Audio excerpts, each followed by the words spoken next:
السلام علیکم دوستو، welcome back to my channel officer Younus. آج ہم بات کرنے جا رہے ہیں پاکستان کی عدالتی تاریخ کے دوسرے بڑے اور انتہائی اہم فیصلے کے بارے میں، جو کہ اسٹیٹ ورسز دوسو کیس 1958 میں ہوا۔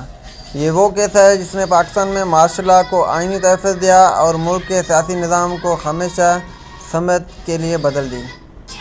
آج میں اس کیس کو بہت سادہ زبان میں مثالوں کے ساتھ مکمل تفصیل سے سمجھاؤں گا۔ آئیے شروع کرتے ہیں۔ اب اس کا اوریجن دیکھیں یا پس منظر دیکھیں تو 1958 میں پاکستان کی سیاسی تاریخ کا ایک ہنگامہ خیز سال تھا۔ ملک سیاسی انتشار، صوبائی جھگڑوں اور قیادت کی کمزوری کا شکار تھا۔ اس دوران پاکستان کے صدر اسکندر مرزا نے اچانک آئین 1956 کو منسوخ کر دیا اور مارشل لاء نافذ کر دیا۔ انہوں نے جنرل ایوب خان کو مارشل چیف لا ایڈمنسٹریٹر مقرر کر دیا۔ لوگ حیران تھے کہ کیا صدر کو آئین منسوخ کرنے کا حق ہے؟ کیا مارشل لاء قانون ہے اور کیا اس عمل کو عدالت جائز قرار دے گی؟ انہوں نے سوالوں کے جواب میں دوسو ورسز اسٹیٹ کیس سامنے آیا۔ اب کیس کیا تھا؟ یہ مقدمہ دراصل ایک قبائلی علاقے کے ایک شخص دوسو کے بارے میں تھا، لیکن معاملہ بہت بڑا تھا۔ کیا مارشل لاء اور آئین کانسٹیٹیوشن کی منسوخی قانونی ہے؟ سپریم کورٹ کو یہ فیصلہ کرنا تھا کہ کیا آئین 1956 اب بھی نافذ ہوگا یا مارشل لاء لگنے کے بعد نیا نظام جائز ہے۔ کیا عدالت اس تبدیلی کو ماننے یا رد کرے گا؟ سوال جو سپریم کورٹ کے سامنے تھا، جب کوئی طاقتور گروہ حکومت بدل دیتا ہے تو کیا نئے حکومت جائز ہوتی ہے یا نہیں؟ یہ سوال پاکستان کے مستقبل کا بڑا فیصلہ تھا۔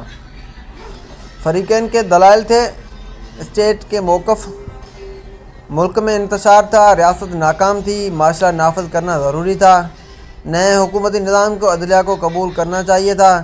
دوسو کا موقف، آئین موجود تھا، اسے منسوخ کرنا غیر قانونی ہے، آئین کے بغیر ریاست نہیں چل سکتی، مارشل لاء طاقت سے نافذ ہوا ہے، قانون سے نہیں۔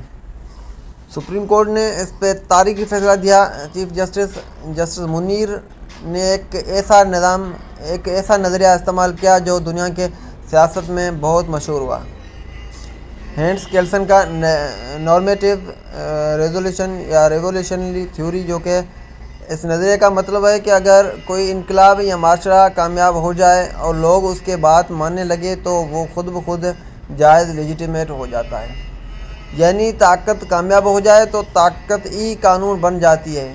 سپریم کورٹ نے کہا کہ مارشل لاء طاقت سے نافذ ہوا ہے لیکن کامیاب ہو گیا، حکومت بدل گئی ہے، ادارے نئے نظام کو مان گئے ہیں، اس لیے یہ انقلاب قانونی سمجھا جائے گا۔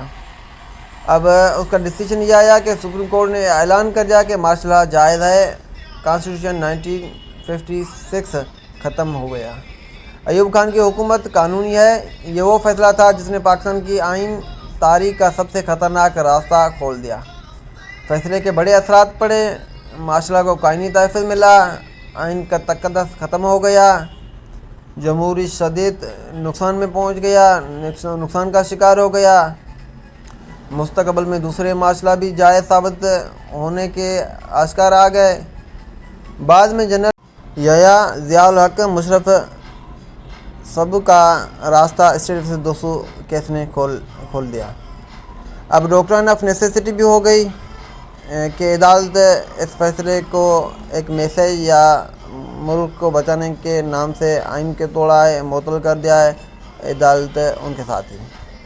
اگر آسان لفظوں میں سمجھا جائے کہ اسٹیٹ ورسز دوسو کیس کا سادہ مقصد یہ ہے کہ جو طاقتور ہے، جو طاقت سے قبضہ کر کے کامیاب ہو جائے، وہ قانون بھی بن جاتا ہے۔ اس لیے اس فیصلے کو ملک میں قانون کی بالادستی پہ نہیں بلکہ طاقت کی بالادستی پر قائم کیا گیا۔ تو یہ تھا آج کا ہمارا ویڈیو، امید ہے آپ لوگوں کو سمجھ آ گیا ہوگا۔ اگر کوئی کیوری ہو تو ضرور پوچھیے گا، انشاءاللہ آپ کمنٹ سیکشن میں بھی رپلائی دیا جائے گا، اور اس کے ساتھ ہی ساتھ اس کے ریلیٹڈ جو بھی نوٹس چاہیے، جو بھی کوسچن ہو تو ضرور پوچھیے گا، اور اپنا فیڈ بیک کمنٹ سیکشن میں ضرور دیجیے گا۔ شکریہ۔